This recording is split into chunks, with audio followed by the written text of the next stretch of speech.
The Talk Station presents Faith Matters, a look at contemporary stories and issues from a faith perspective.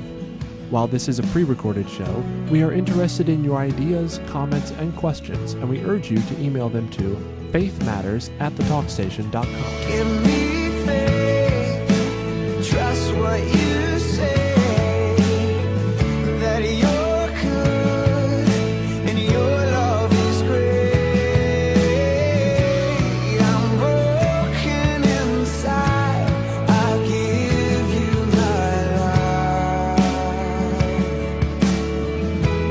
And now on the Talk Station, Faith Matters. And welcome to the program for another week here on Faith Matters on the Talk Station. I'm Ben Ball, pastor of Broad Creek United Methodist Church, and also joined by Reverend Robert Cordigy, Associate Pastor, Chapel by the Sea in Emerald Isle, and Carl Zorowski, who's the pastor at St. Peter's United Methodist Church. And good day, gentlemen. Good day, Ben. It is a good day. Let's get right into it here as we talk about some of the articles and some of the news that is crossing our lines of faith as well, too. And this one, first one comes from the Indy Weekly, or the Independent Weekly, out of Raleigh and the Triangle, Durham, and Chapel Hill. And it's an article that the headline is, Durham Church Offers Immigrant Sanctuary from Deportation.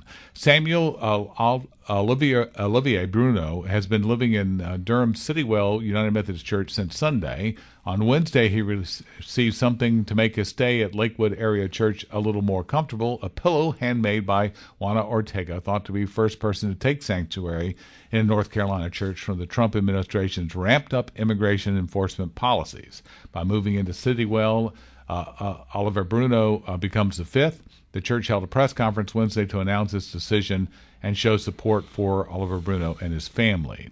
His family remains in Greenville. He has lived there for 22 years and that he has spent in America. His wife, who suffers from lupus and a resulting heart condition, receives medical treatment there. His son Daniel is a senior at Greenville's J.H. Rose High School, and he has been taken into this church in Durham.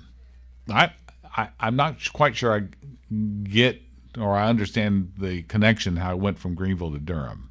You guys get that? Did you? No, I was asking that question too, because the whole purpose of him to stay in the United States is to be near his wife, and to work and to be able to care for her, to make sure he can care for her, and to be kind of quarantined in a church in Durham is not solving that immediate problem by any means, I would think, but okay. It was a member of the Citywell United Methodist Church congregation that asked the church to help him out because that this person knew him from a church in Greenville, but it apparently was not offered by a church in Greenville.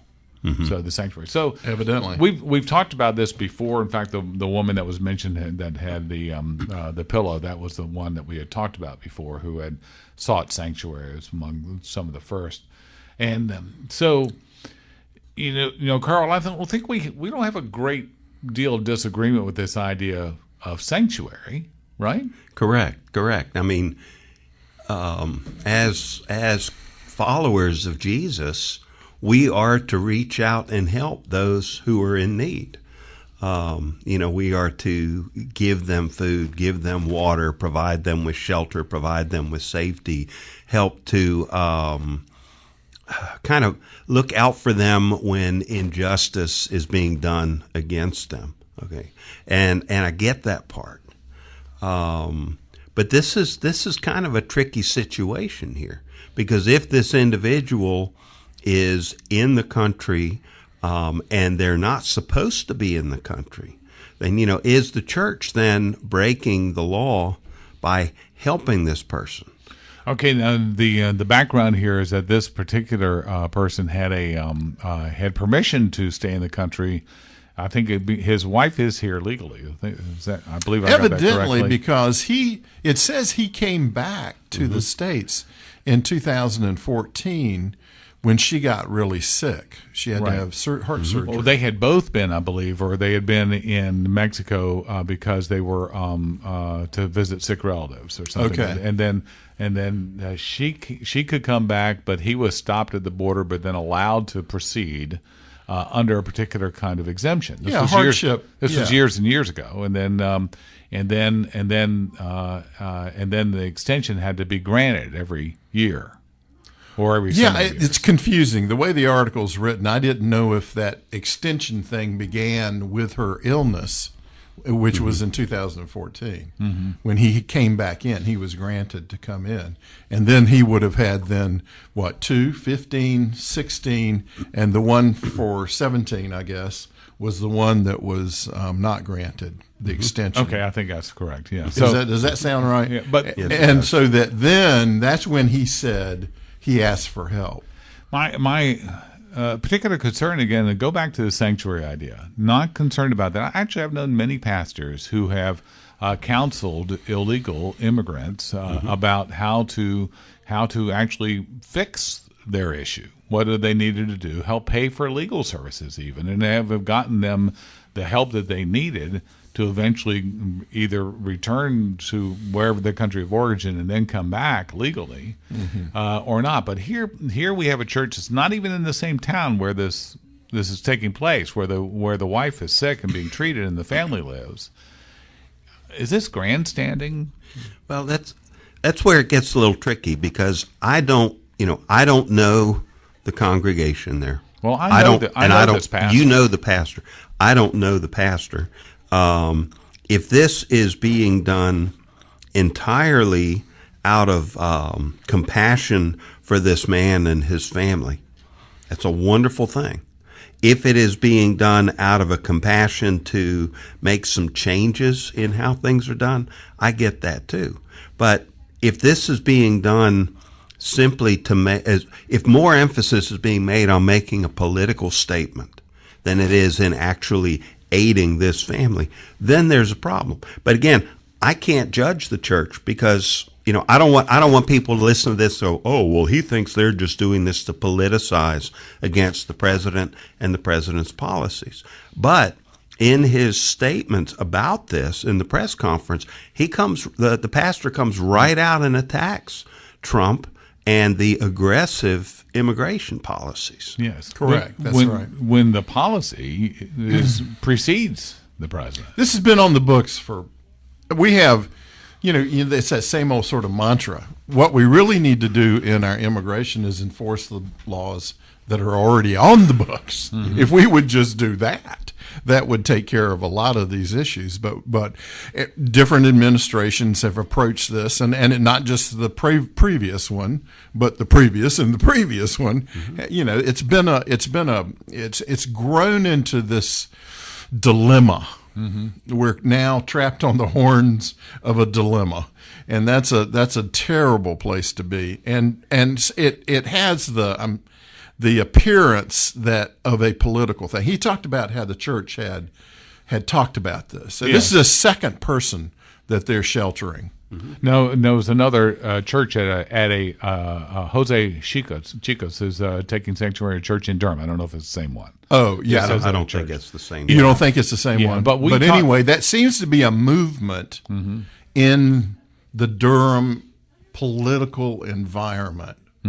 I think we could probably say that. It could be. Only, yeah. But the question is that it doesn't. What's the end game? Because it doesn't help him be a husband. No, he's separated by. I mean, what is that? 200 miles, something like that. All right, but let me read this from the article, and I'm not finding the person's name. Somebody named May. They said Samuel is a good man, a faithful husband. That's the pastor, Cleve May. Cleve May. Okay, loving father, hard worker. His family needs him here, and I believe we all do as well. And then this is key. Our hope and prayer is that through the time afforded by Sanctuary, a way will be found for him to stay here with his family, his church, and his community. And if that is their goal, to help this one individual be able to stay with his family, I get that. I understand that. But my question again is, are they doing this to help him, or are they grabbing this as an opportunity that through helping him, we can make a big statement? Yeah, why the press conference? Yeah, why the press conference? Yeah, I would think if I was trying to give somebody sanctuary, I wouldn't want people to know that they were there. confidentiality is typically what you do. Now, look, I work in a ministry field with the pregnancy center that we confidentiality is huge. We do not go to the press about this stuff. This is for the safety and the, some of the situations can be dangerous, and so we have to do that. Sure. And so to me, I think your earlier question, is this really compassion or is this grandstanding? I think it's some of both. I think it's too. compassion I know with I a know political pastor, agenda. I know this pastor. He is passionate, and I don't believe for a second there's anything that's dispassionate about this. Right. But I do think that he's attempting to make a statement, like almost like come on, come and get us. Yeah. And that's a little troubling to me. And on the other side of the coin, Ben, all three of us are pastors in churches. We understand that they are opening themselves up to all kinds of backlash, all kinds of problems by doing this, and it's a big risk. And I admire that this pastor and this church are willing to say, yeah, we'll put ourselves out there and we'll do this to help this person. Yeah, I tell you, I don't think he'd have one concern about that. He has zero concern about that. I agree with that. But okay, we're there. No, we're not there yet. Okay. My only point is that, as you said, churches help, and the best way they could help right now was some legal help on this thing. Get that man a lawyer and work through this process, because there are exceptions. And we pray that that's being done. Sure, exactly. More to come in a moment here on Faith Matters on the talk station FM 107 and AM 1240.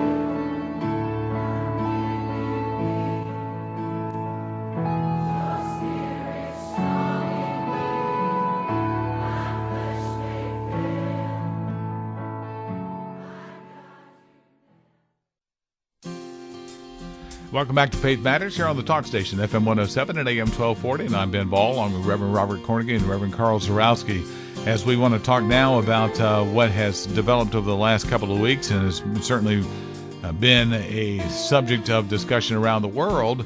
Has been the United States now recognizing that Jerusalem as the capital of Israel, and about being prepared to move the embassy to Jerusalem. Now, it has been called President Trump recognizing this, but we're going to discover what this is truly about. This is from an article from The Stream, and Michael Brown, who we've quoted often. The article says, "Will God bless Trump for moving our embassy to Jerusalem?" Ben Shapiro listed 7 reasons why Trump's decision to move our embassy to Jerusalem is right. He called it an act not only political bravery but moral courage, but is it an act that God himself will bless? Is there a spiritual significance to this decision as well? Earlier this year, a pastor asked me if there was any way to get the message to the president. With great passion, he said to me during the campaign that Donald Trump promised to move the embassy on his first day of office, but he hasn't done it yet. Will we ever see that? This is interesting now, because Michael Brown approaches this, Robert, from a theological standpoint, talking about God's blessing here. Is this a role? But Michael Brown is also Jewish. Oh, okay. I didn't know that. Yeah. I didn't either. So as we look at this, though, when we look at the history, though, what President Trump did was simply not deny Congress the act that they passed in the 90s. 1995, they passed the act that recognized Jerusalem as the capital and ordered the embassy to be moved there, but gave an out for every president after that to delay it for a year, 6 months or a year, because of security reasons. Correct. Well, this is the first time that it has not been delayed. Right. But so it's been recognized now. It's being saying that this is Trump now recognizing it, when it was done by an overwhelming and bipartisan, overwhelming vote of Congress. Yeah. To do this. So what is really going on here, and what about this theological perspective? Yeah. Remember, Michael is what we call a completed Jew. Mm-hmm. He's a messianic Jew. He believes that Jesus is the Messiah. Right. He's not waiting for the Messiah to come. The Messiah has already come. And so, and he's But he does have a pretty balanced view when he comes to it. You know, Mm-hmm. it is remarkable. Ben Shapiro, obviously, is also a Jew, and he wrote about why, you know, the 5 reasons why it was good for Trump to do this, and why it was not only political but moral. The moral argument, and so much. I don't know how I kept up with it pretty closely as they were going through that process, and the whole idea of this being just affirming reality that goes back generations and generations and millennia, you know, of the Jerusalem, the city that David liberated and created as the you know, God. I mean, we're on Mount Moriah. Yeah. This is right. this is the big deal, and of course the Islamic world, the extremists deny the fact that Israel had any place in Jerusalem, and so we're what this is doing is affirming reality. Now, on the political standpoint, before we talk a little bit more about Michael Brown's spiritual questions here, on the political standpoint, some are saying that the president's speech here recognizes that Israel would recognize West Jerusalem as the capital, and that East Jerusalem would still be on the table for the Palestinians. And so that some are saying that this is really a negotiating tool about trying to bring an end to this conflict about whether or not there's going to be another state, a second state. So, That's so I exactly think right. there's a political side of this, but there's obviously a spiritual side too, and part of that comes to whether or not the state of Israel and the Israel of ancient days does the state of Israel have claim to the claim of Israel of ancient days of being the people that God chose? And that's, you know, I guess my word for today is sticky. Okay. That's where it gets sticky again, because we have this political state today called Israel that has been there for, 70 years now? Is that Yeah. right? I'm as old as Israel. Late 40s. Okay, late 40s. 69. Next All right. year is the 70th. Yeah. Okay, so we've got this political state there that's been in place all of this time, but then we do have the people that were called Israel in the Old Testament, and I don't know that you can necessarily take the two and just say, yes, we're talking about exactly the same thing. Is the nation state of Israel, the political state of Israel, is that made up of a lot of the people who are descendant from the people Israel? Sure it is. But that doesn't necessarily make it exactly the same thing, because a political entity and God's people aren't one and the same. Well, yeah, I mean, that's debatable. But who claimed Jerusalem as his city? Right. God. Right. God did. God claimed it, and God gave it to His people. Israel, his people. And so, people. all right, that's the basis. Now, whether the people who are the majority of the people may, I mean, at one point, the Zionist government, I mean, this is what you're alluding to, that it was a secular state. It was not a Jewish in the religious Right. state.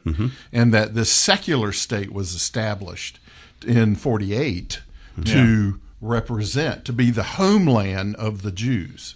Because they're all coming back now. The great Aliyah, they're returning home. The diaspora is coming home. They're coming home, and this was their nation state. Right. Well, who's coming home? Is it just secularists that are coming home? No, they're Right. all coming home, and they're coming home. Some with political reasons, and that's why he phrased it the way he did. It's a political as well as a moral. Sure. That they're coming because this is the land they believe that God gave them. There's the key, I think, is how do we and how does the world consider the land? Yes, Because it's the land that actually is the promise. right. So was the promise. So is that the sacred point that you hold to in terms of the spiritual thing? And as Christians, do we still hold to that, or do we say that covenant changed? Well, I mean, we're Christians in a pluralist culture. Does that mean that we can't exercise our faith in a pluralist culture? Well, some would say no, you can't. Others would say, of course you can. That was the whole foundation of our state, even though it was not a theocracy that was established by our founders. The freedom to be able to live out your faith was granted to everyone by, our Constitution. Flip it over to Israel and what is going on in Israel. This freedom. I mean, there is a percentage of Israelis who are not Jewish.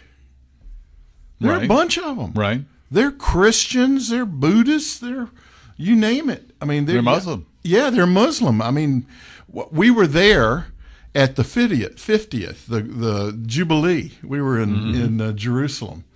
And wow, it was my Jubilee as well. I had turned 50, and Israel turned 50. And it was remarkable to see the nations coming into, I mean, they were from everywhere. Korea, I mean, Philippines. But you agree then that it's the land really that holds the sacred promise. Absolutely. So, but is it the Israeli government that holds that promise as well? Or are they these? Well, the evidently, keepers, that's what God of is that? using to create this environment where they can return. Because remember, until 48.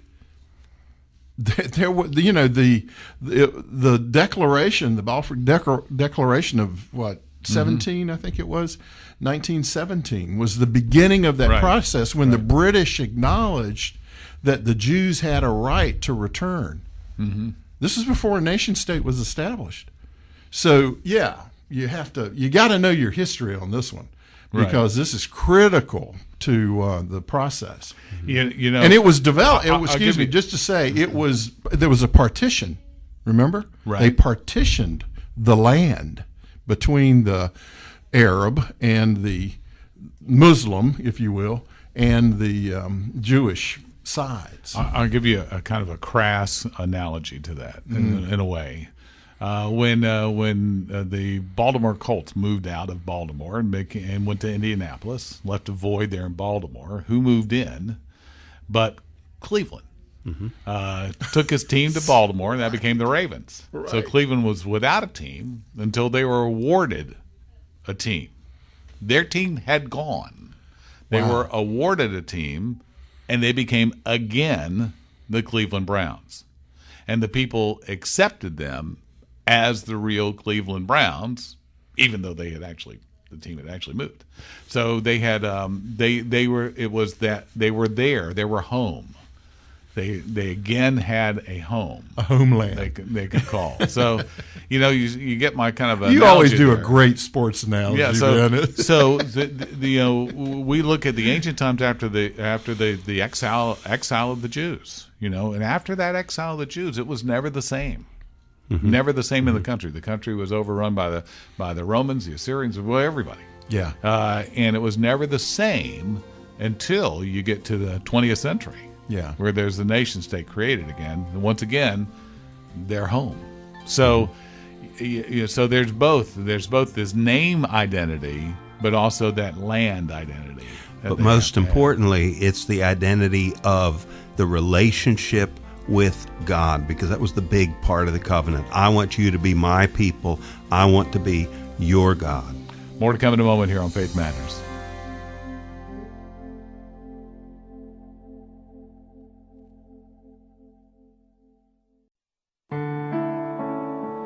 Welcome back to Faith Matters here on the talk station FM 107 and AM 1240. Thanks for joining us here today. It's sort of fallen out of the headlines already, but we haven't had a program yet since the election or since the defeat of Roy Moore in Alabama. And so we wanted to talk a little bit about that and what does it say. And from the stream again from Michael Brown, who writes an article, 5 Questions for Evangelicals in the Aftermath of Roy Moore's Defeat. Which, by the way, conceded yet because it's still very close and still provisionals and write-ins to be counted. But what are we to make of the victory of Democrat Doug Jones in very red Alabama? Was this a vote against Trump and therefore part of a larger national shift? Was it a precursor of things to come? Was it a vote for decency and honor, assuming Roy Moore was guilty of the charges brought against him? Or did fake news and lying allegations steal the election from a devoted Christian conservative? Those questions will be debated endlessly in the days ahead, and with good reason. But as an evangelical follower of Jesus, I'd like to propose some other questions for us to consider. This is Michael Brown asking. So let's just run through these. Were we guilty of putting our trust in the Republican Party? I think as evangelicals, as Christians, as moderate Christians as well, conservative Christians, that I think if you put your trust in anything but Jesus, there's a problem. Aren't we having a problem there? Mm-hmm. Yeah, Carl, you would agree. Yeah, we're having a big problem there. I know when I was watching the election returns here, what this whole thing said to me was that this world is really, really broken. Okay, and this country is really messed up right now. Okay, because we have this man who, people came forward and said that he had done some pretty bad things. Okay, but he was really kind of tried by the media. Never really. Do I think that these things happen?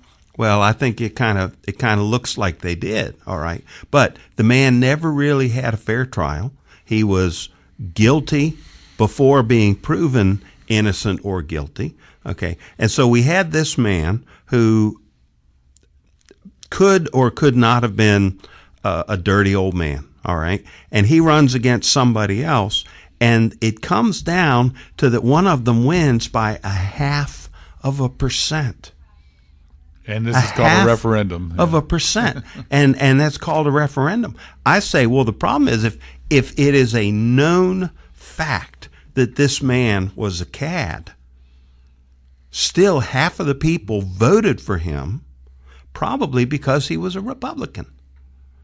And that's troubling. That some moral issue like this, which should really could weigh very heavily in an election, he still got half of the votes. Well, but Carl, it comes down to often, though, even Christians have to hold their nose. I mean, we talked about the last presidential election. That we said is an amoral election. Well, yeah. I mean, and as we were talking earlier, when was the last time, that you voted for someone rather than voting against the other person? Right. Right. I mean, seriously, that has, because you look at the character and the morals of the people that are presented, mm-hmm. and you have to say, okay, let's do a T-sheet and put one on one side, one on the other. Let me run down the list. Let's run through these questions because this all pertains to everything that we already just said here. Number 2 was, do we pray for elections more than for awakening? That's important. And then 3, were we willing to trade our integrity for a seat in Congress? And if our greatest weapons are spiritual, why aren't we using them? And number 5, are we willing to trust the Lord regardless of the outcome of the election? I think that's the most important one right there, because otherwise, if we're not, then we are putting our trust, the authority ahead of a man's worldview, mm-hmm. ahead of God's worldview, and so we really do have to trust God in this. And then we have to, a professor of mine had a favorite saying when it came to politics. He said, okay, we have a choice between a suspected witch and a known demon. So which one do you go for? Often that's kind of that dilemma that we get in. And so, as we all have done. Or do we stay home? Yeah. Do we look at the party platforms? What is it that these organizations, these political parties, actually believe are the key points, whether it's social or economic or whatever? Mm-hmm. And then we have to do this comparison because there's the choice. And I like the way he put it. He said he voted for Moore with the hope that he would win and then go through the ethics process. Right. And if it were revealed that he had done such things, then he would resign, and someone else would be. So- they'd have Right. an And then- election. and There then you the have your- truth would be yeah, known. Then the truth would be known. truth So would be now known. we'll never know. Well, then the truth might be known.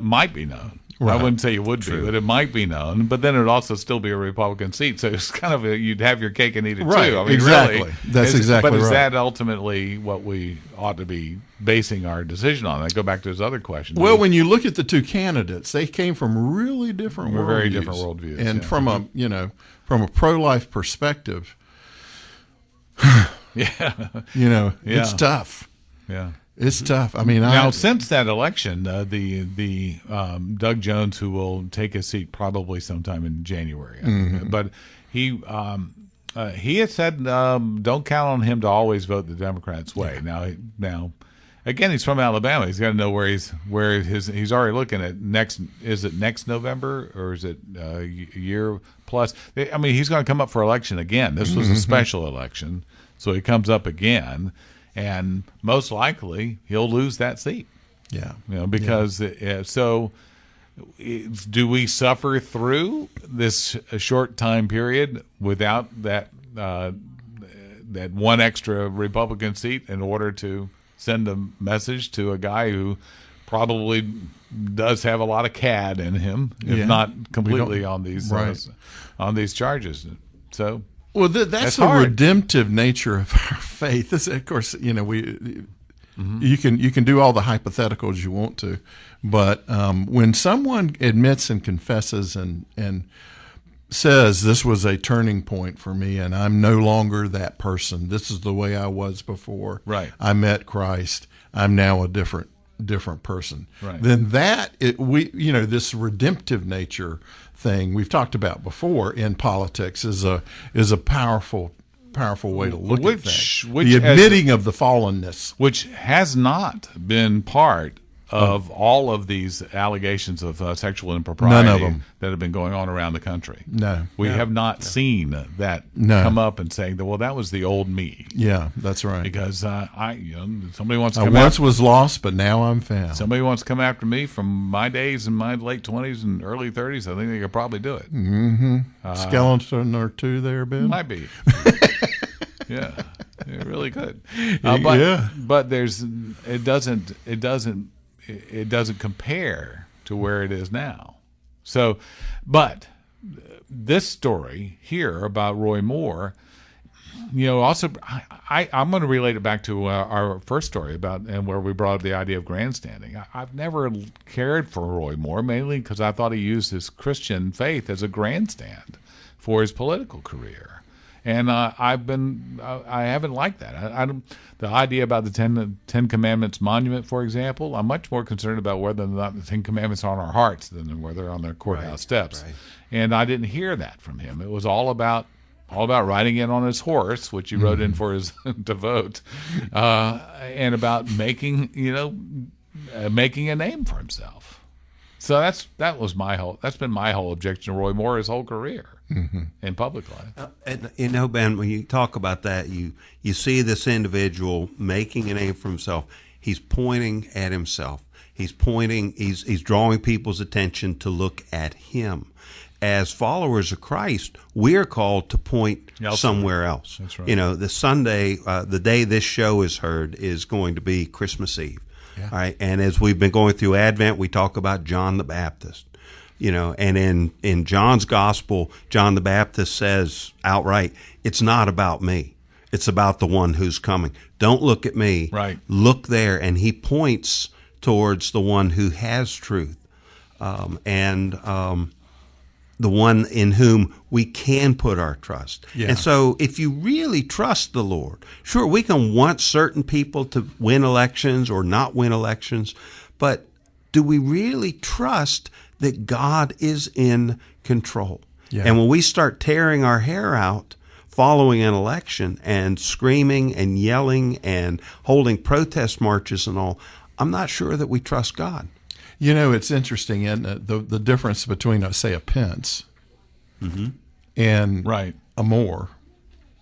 I mean, they both may be very faithful men, but the way Pence presents it is, for a believer anyway, for someone who shares that faith, it's a very inspiring approach, isn't it? Yeah. And all the hassle he received when he talked about he would never be in a Right. elevator alone with a woman, or Right. all that stuff, and Or everybody dinner. was kind of mocking him for that. Right, yeah, look where it is now. Yeah, he is suddenly.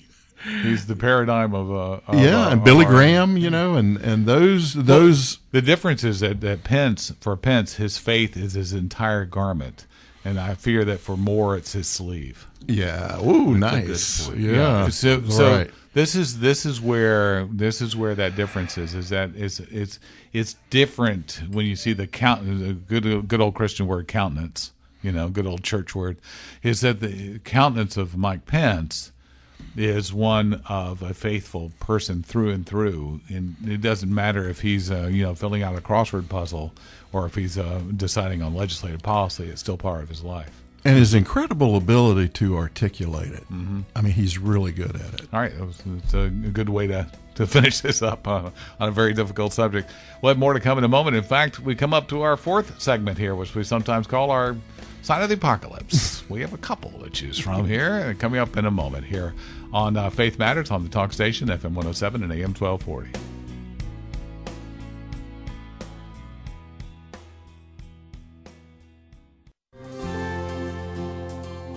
Welcome back to Faith Matters here on the Talk Station, FM 107 and AM 1240. And I'm Ben Ball, along with Reverend Robert Cornigan and Reverend Carl Zarowski. As we bring up our Sign of the Apocalypse, we might have a couple of them here to talk about. The first one comes from the dailymail.com out of the UK. Canadian polygamist of the fundamentalist community Bountiful found guilty after marrying 25 women and fathering over 145 children. His name is Winston Blackmore. He's 61 years old, and picture of him with a smile on his face here. He's and in front of a lot of his children and grandchildren. This has been we should clarify when they say fundamentalist. This is a sect of that separates themselves from the Mormon Church. Mm-hmm. The Mormon Church doesn't recognize them. Church of Jesus Christ of Latter-day Saints say there is such a thing as a fundamentalist Church of Jesus Christ of Latter-day Saints. So this is part of that, and so the former religious leader in Canada has been found guilty of polygamy after marrying more than 24 women over the course of 25 years. Why did it take him so long? I mean, why is it? Why now? I didn't really get that in the article. Is it why now versus any other time in the past? BC Supreme Court Justice Sherry Ann Donegan praised Jane as highly credible and reliable witness. This was somebody who came forward to him in this. She was a careful witness. There was nothing contrived or rehearsed in her answers. She was impartial. The trial lasted 12 days, but the case against Blackmore has been going on for decades. In the early 90s, Blackmore, as well as accused polygamist James Oler, 53, were investigated by provincial government. However, according to CBC, they were not prosecuted at the time because of confusion over Canadian polygamy laws. So I guess that's why it's taken so long. I don't know what cleared up. Well, in 2011, it looks like the court ruled that banning polygamy was constitutional and did not violate religious freedom. So it wasn't until 2011 that they settled it in Canada. Okay. So the other question I think they were asking was, were these marriages, or did he just have a harem? I mean, is he married to one officially, legally, and then the others just come along for the ride? Yeah, they described it. He's accused of a kind of conjugal union with 24 women between 1990 and 2014, according to the court documents. So that's the position they're taking, that he's married to one and the others are not marriages. The breakaway Mormon sect in the United States is based in the Utah-Arizona border of the United States, and there was also a group was north of in northern Utah, northern Idaho, and then slipped over into Canada for this. So this brings up, I mean, we have had marriage, guys. We've had marriage redefined over the last half a decade, really. I mean, since we've been doing the show, really. So we've had marriage redefined by our courts. Is this the next step? I mean, is there anything in that redefined and that redefinition of marriage that prohibits this? Well, we'll have to see in Canada where they go, because that's a whole different kind of.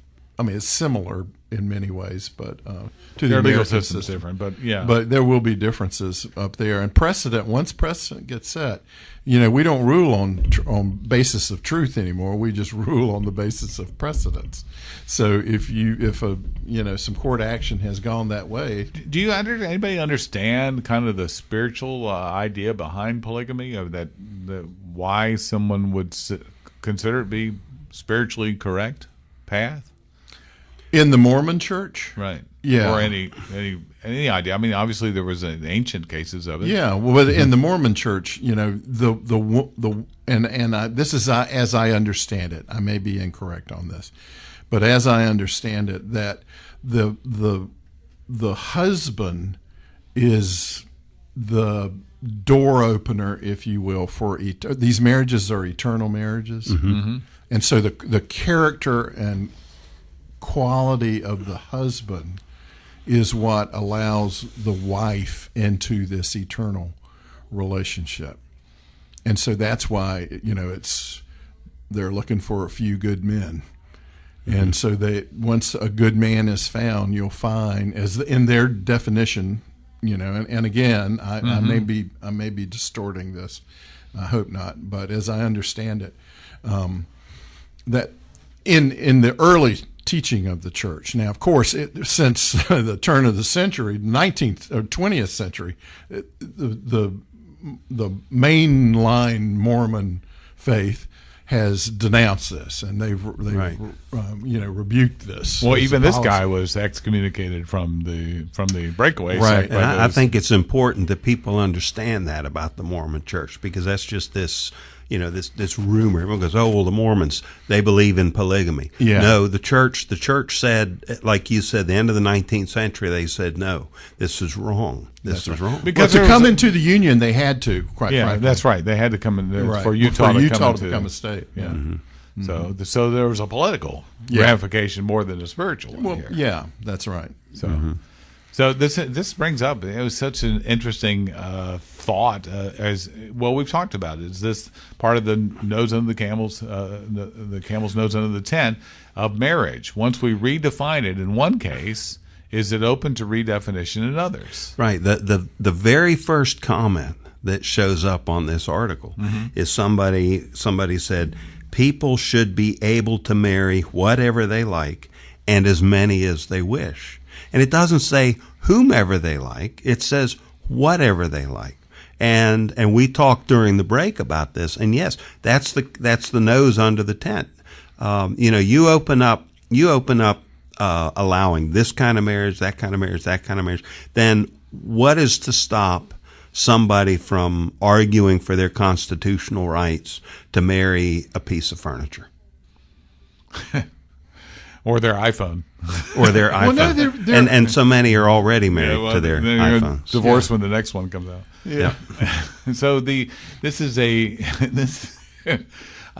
so we can take it obviously to ridiculous extremes, but when we consider people, they would say, no, it's easy. You can love more than one person. I mean, if it's all about our feelings, Right. which is what we have based a lot of this redefinition of marriage on, is about our feelings. But how does the Bible define marriage? The man and the woman became one. Okay, they leave their homes and the two are joined together as one. If a man is joined to a woman in God's eyes in marriage, the two become one being. How can that man then be joined to another woman without tearing apart this union with the first one on a spiritual level?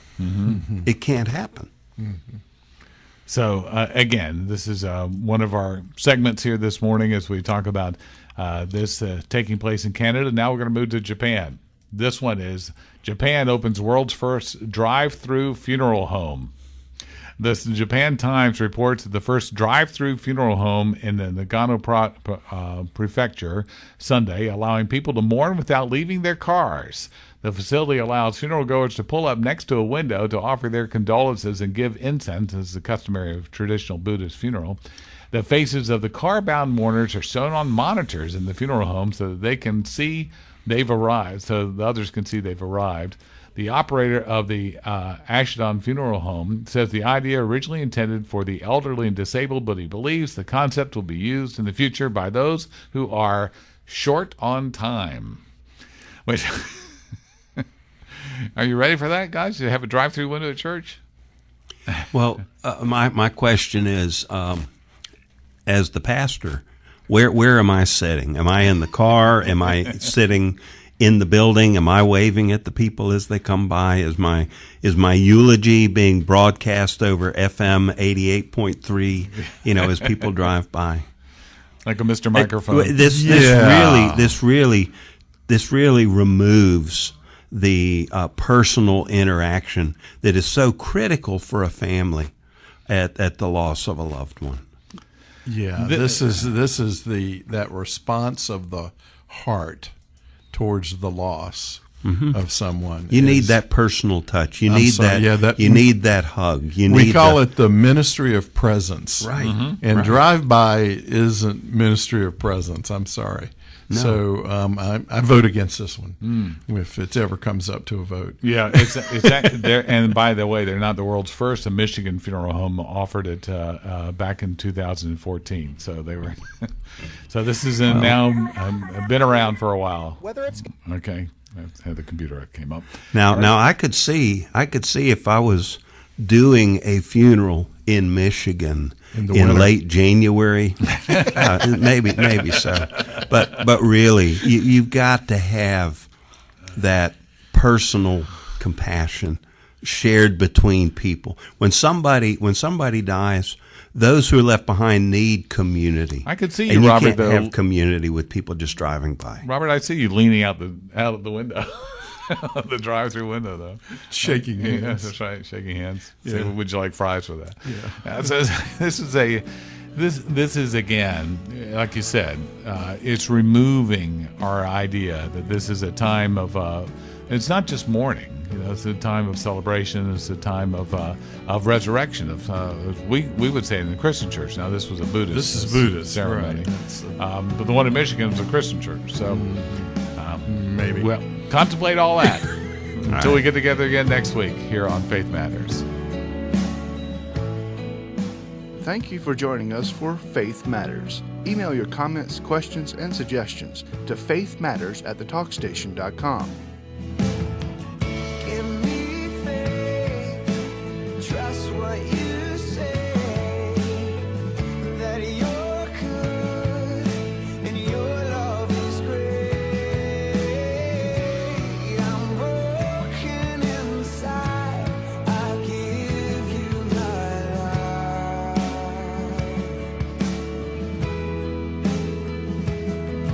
Give me faith. Faith Matters is a production of The Talk Station.